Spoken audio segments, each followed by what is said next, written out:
آداب دوستو، سخن میں خوش آمدید. میں ہوں وقاص عزیز. دوستو، جس شخصیت سے آج آپ کی ملاقات کروانے جا رہا ہوں، یا جن کے ساتھ بیٹھ کر مجھ جیسا کمتر شخص بھی اپنے آپ کو بہت بڑا سمجھتا ہے، جنہوں نے ہم چھوٹوں کو بڑا ہونا سکھایا، جنہوں نے ہمیں زندگی سے مشکلات سے زندگی جینا سکھایا، مشکلات سے لڑنے کا قرینہ سکھایا، جنہوں نے ہمیں بتایا کہ زندگی میں اگر کوئی بڑے سے بڑا غم بھی آ جائے، بڑے سے بڑا دکھ بھی آ جائے، تو اس کو مسکرا کے گلے لگانا چاہیے. آپ اگر میں یہ کہوں کہ شریعتی صاحب ہوں، سبط حسن ہوں، علی باز جلال پوری ہوں، یا مارکس ہوں، یا ہمیں لینن گراڈ کی گلیوں میں آوازیں لگاتے دوستویسکی ہوں، جنہوں نے ماں کو وہاں پہ پڑھ کر سنایا، جن کی والدہ نے، اور پھر وہاں لوگوں میں ایک شعور پیدا ہوا. یعنی وہ شخصیت جس نے کئی نسلوں پہ احسان کیا پاکستان میں، جس نے ہمیں جینے کا شعور دیا. میں علامہ نیاز فتح پوری سے نہیں ملا، میں ان بڑے لوگوں سے نہیں ملا، لیکن میں ارشد محمود صاحب سے نہ صرف ملا ہوں، بلکہ میں جو بار بار ہو رہی ہے وہ ان کی محبت میں ہو رہی ہے کہ میں یہ سمجھتا ہوں کہ انہوں نے میرے جیسے مایوس شخص کو، نا امید شخص کو زندگی سے ملاقات کرائی اور بتایا کہ شعور کیا ہے. آپ کے اگر آواز عصر کو پڑھا جائے، ثقافتی گھٹن کو دیکھا جائے، تعلیم کے حوالے سے جو اپنے سوالات اٹھائے ان کو دیکھا جائے، مذہبی رجحانات تو ایک طرف رہے، یہ وہ تمام فکری باتیں ہیں، یہ وہ تمام سوالات ہیں جو آج کی دانش سے جڑی ہوئی ہیں، اور ہمارا کوئی دانشور اس پہ بات نہیں کرتا. جو کرتا ہے وہ ڈرتا ہے. مارکس اور مذہب دونوں میں کیا فرق ہے؟ یہ میرا آج کا بنیادی سوال ہے. لیکن اس کے ساتھ ساتھ میں آج کے سماج پہ، آج کے نوجوان اور اس کے مسائل پہ بات کروں گا، کیونکہ ارشد صاحب بہت پاپولر ہیں، نوجوان ان سے بے پناہ محبت کرتے ہیں. بلکہ جس طرح ایک شمع کے گرد پروانے منڈلاتے ہیں، اس طرح ہم آپ کے گرد منڈلاتے ہیں. Thank you very much. کیسے ہیں پیرو مرشد؟ آپ ٹھیک ہیں؟ آپ کی مسکراہٹ دائمی مسکراہٹ ہے. بہت شکریہ. سلامت رہیں آپ. مذہب اور مارکس میں کیا فرق ہے؟ تو وہ آ گیا تو وہ مذہب تو پھر بہت پیچھے رہ جاتا ہے. مطلب کہ مارکسزم تک آتے آتے تو مذہب جو تھا، مذہب تو ایک مطلب کہ ایک ڈاگما ہے نا، جو آپ کو وراثت میں ملتا ہے. اب جس ماحول میں پیدا، آپ ہندو کے گھر پیدا ہوتے تو آپ بھی ہندو ہوتے، میں بھی ہندو ہوتا، اور اتنا ہی کٹر ہندو ہوتے جتنے آج ہم مسلمان ہیں. ہاں ٹھیک ہے. تو کرسچن میں پیدا ہوتے تو کرسچن ایسے ہی ہوتا. تو اس لیے مذہب جو ہے وہ تو ایک وراثت سے ملتا ہے، ماحول سے ملتا ہے، وہ چیزیں بن جاتی ہیں. جبکہ باقی کی ساری چیزیں وہ آپ سوچتے ہیں، غور کرتے ہیں، ایکسپلور کرتے ہیں، لٹریچر کو پڑھتی ہیں، تو پھر آپ کے اندر سوالات آتے ہیں، اس کے جواب بھی پھر آپ کو آہستہ آہستہ ملتے ہیں، اور ایک آپ کی ایک انلائٹنمنٹ ہوتی چلی جاتی ہے. آپ مارکسزم کے بڑے سخت ناقد بھی ہیں، ساری دنیا اس بات کو جانتی ہے، لیکن اس کے باوجود بھی آپ مارکسزم کو تسلیم بھی کرتے ہیں، اسے محبت بھی کرتے ہیں، یہ بھی سب جانتے ہیں. تو جی ہاں، پھر یہ ظاہر ہے، میں سچی بات ہے کہ ایک رکا نہیں ہوں، یوں کہہ لیں عمل پہ ہم ایک جو ہے فکری جو ارتقاء ہے، اس میں یہ ہے کہ مطلب کہ دیکھیں نا کہ اگر ہم ہیں مسلسل سچ کی تلاش والے لوگ. جی بالکل ایسا ہی ہے. ٹھیک ہے نا. تو سچ تو پرتوں میں ہوتا ہے، پرت لیئرز ہوتی ہیں. بالکل ایسے. ٹھیک ہے نا جی. آپ ایک لیئرز کو کھولتے ہیں، ایک اور سچ نکلتا ہے، پھر اگلی لیئرز کھولتے ہیں، ایک اور سچ نکلتا ہے. تو یہ تھا کہ جب آپ مارکسزم میں آتے ہیں یا پوسٹ مارکسزم کی طرف آپ جاتے ہیں، تو یہ میرے خیال میں کہیں سیٹل نہیں ہوا، آپ یوں کہہ لیں. میں آج بھی اپنی دھن میں آپ لگے ہوئے کہ بھئی اپنے سچ کی تلاش میں لگے ہوئے ہیں. جو بھی چیز ایک سچ معلوم ہوتی ہے، پہلے سے بہتر چیز سامنے آتی ہے، تو اس کو ایکسیپٹ کرتے ہیں. کل کو پھر اگر اس میں بھی کوئی نقص نظر آتا ہے تو ہم اور آگے جائیں گے. اچھا، آپ کا یہ کہنا ہے آپ نے جب مارکسزم پہ ارشد صاحب نے تنقید شروع کی، مجھے بھی یاد ہے 2019-20 بیفور کرونا کا زمانہ تھا. یہ بہت ساری باتیں بھی ہیں، کیونکہ جتنے بھی لیفٹسٹ ہیں وہ بے پناہ آج بھی محبت کرتے ہیں سب کے باوجود، لیکن ان کے لیے غیر متوقع بات تھی کہ ایک شخص جو اتنا ہارڈ کور سطح پہ جا کے بات کر رہا ہے وہ یہ.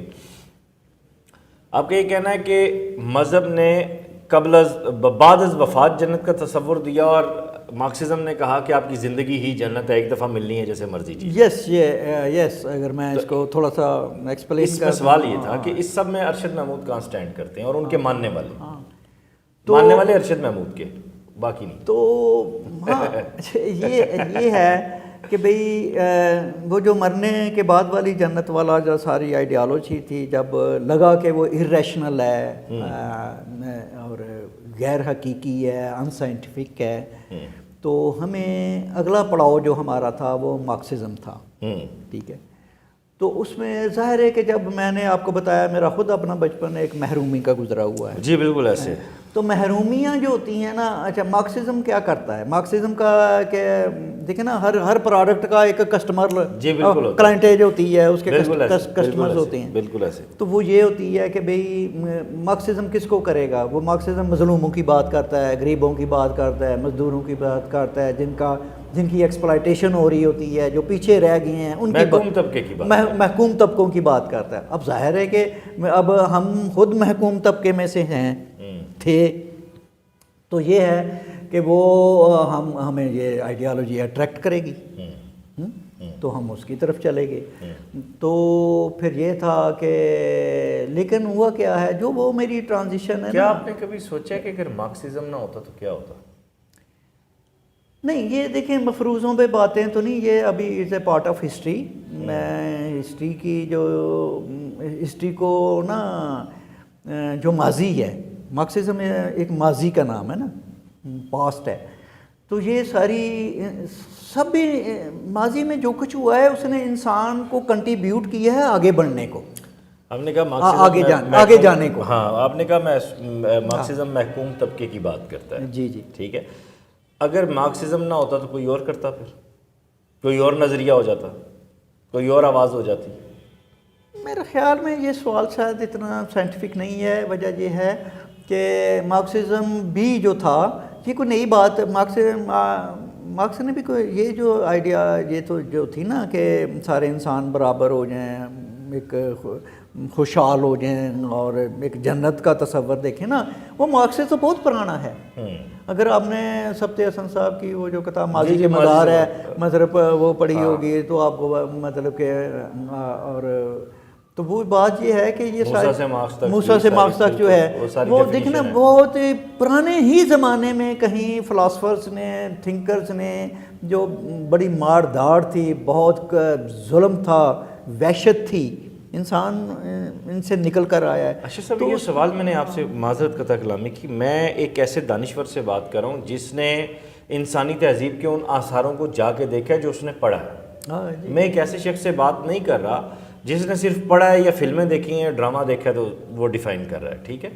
تو یہ سوال ایک بنیادی سوال تھا کہ مطلب آلٹرنیٹ ہمیشہ ہوتا ہے فطرت کی طرف سے بھی یا زمانے کی طرف سے، وقت کی طرف سے بھی. جو آج اس وقت ہم جبر دیکھ رہے ہیں پاکستان میں، ہمارے سماج میں، ہمارے ارد گرد میں،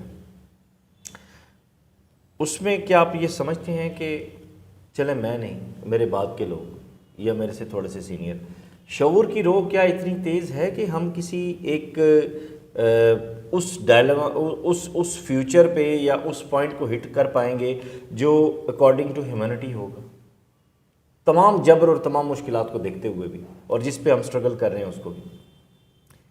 دیکھیں، ہم نے جو ماضی سے ہسٹری میں انسان نے جو سیکھا ہے وہ یہ ہے کہ تاریخ آگے کو جاتی ہے. تاریخ جو ہے، وقت جو ہے، انسان کے خیالات جو ہیں، انسان کے پاس جو سائنٹیفک علم ہے، ٹیکنالوجی کا علم ہے، وہ آگے کو بڑھ رہا ہے نا. انسانی سویلائزیشن جو ہے اس نے پیچھے نہیں جانا، اس نے آگے کو جانا ہے. تو اس لحاظ سے اگر ہم دیکھیں تو یہ آج جس حالات میں ہم رہ رہے ہیں، یا پاکستان کے حالات تو ظاہر ہے بہت ہی مایوس کن ہیں اور بہت ہی برے ہیں. تو ایک ہمیں تاریخ کا جو سفر ہے وہ ہمیں یہ ایک امید بناتا ہے، ہماری باندھتا ہے کہ بالآخر ہم نے آگے کو جائیں گے. یہ پیچھے کو تو جا نہیں سکتے. پیچھے کو جو جانا چاہتا ہے، جو قومیں، جو سوسائٹیاں، معاشرے، افراد، وہ ختم ہو جاتے ہیں. وہ ان کا انجام بہت برا ہوتا ہے. آج بھی ہم دم درودوں پہ پھوکوں پہ علاج کر رہے ہیں, مفروضوں پہ علاج کر رہے ہیں. ہمارے ساتھ کے جو پڑوسی ہیں وہ 200 سال ہم سے میڈیکل میں آگے ہیں. راجہ انور صاحب سے گزشتہ دنوں ملاقات ہوئی اسلام آباد لٹریری فیسٹیول میں. ہمارے ایک دوست نے بڑا سخت سوال کیا, میں وہی سوال آپ تک پہنچاتا ہوں. کہیں یہ ساری جد و جہد جو آپ نے کی اپنی زندگی میں, یہ صحیح لا حاصل تو نہیں لگتی؟ یہ ایک محض رومانس تو نہیں رکھتا؟ نہیں, میرا خیال ہے کہ دیکھیں جدوجہد جو ہماری رہی ہے, تعویذ دھاگا وہی موجود ہے. نہیں, وہ اس اوکے, وہ دیکھیں وہ سوشل اور اکنامک کنڈیشنز ہیں, پولیٹیکل کنڈیشنز ہیں, یہ سپر امپوزڈ پاکستان کو نا ٹھہرایا ہوا ہے, باندھا ہوا ہے یہ ہمارے اس سوسائٹی معاشرے کو, اس کو آگے نہیں بڑھنے دیا جا رہا نا.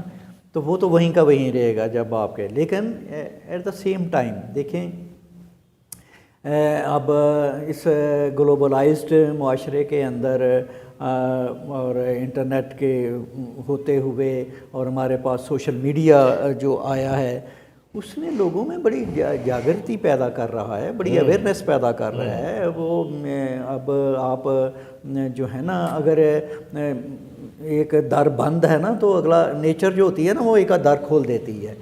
تو اس لیے میرا جو ذاتی ایکسپیرینس مشاہدہ رہا ہے اس معاشرے کا, سوسائٹی کا, اس کے اندر بھئی میرے جیسا لکھنے والا بندہ جو ہے جس نے اتنا باغیانہ کہہ لیں, بولڈ کہہ لیں, اینٹی اسٹیبلشڈ ویلیوز, جو کچھ بھی اسٹیبلش تھی میں نے اس کے خلاف لکھا ہے.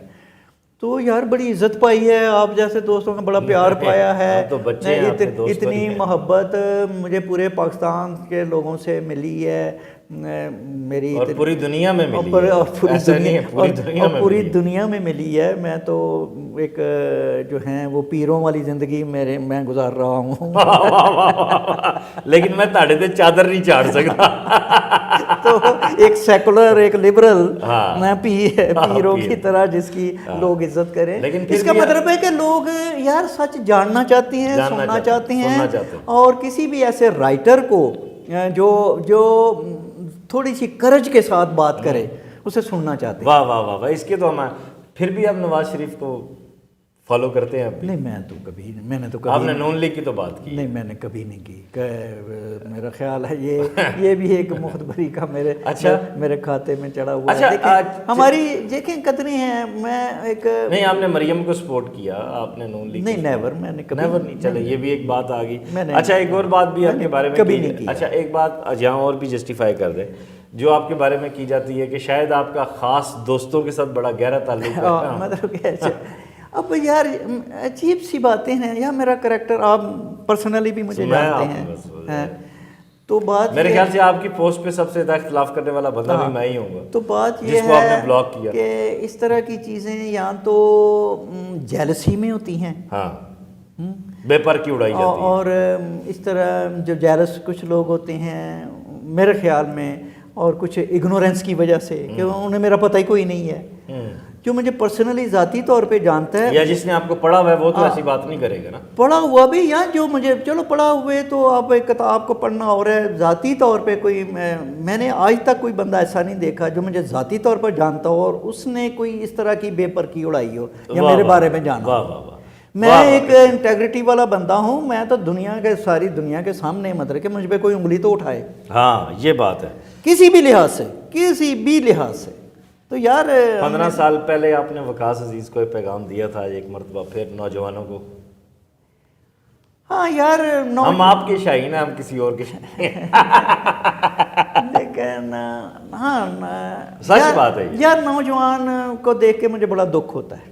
اچھا, پاکستان کے نوجوان, اس کی وجہ یار کوئی مستقبل نہیں ہے ان کا کوئی فیوچر نہیں ہے یار. ان کے مسائل ہیں یار, ان کے دکھ درد ہیں قسم سے. وہ جب ہمیں ہماری باتیں سن کے وہ اس رومانس میں آتے ہیں اور پھر کیا مجھ سے پوچھتے ہیں کہ صاحب آپ کی باتیں تو ہم نے پڑھ بھی لیں, سن بھی لیں, ان کو مان بھی لیا, ان کے اندر سچائی بھی دیکھ لی, اب ہم کیا کریں؟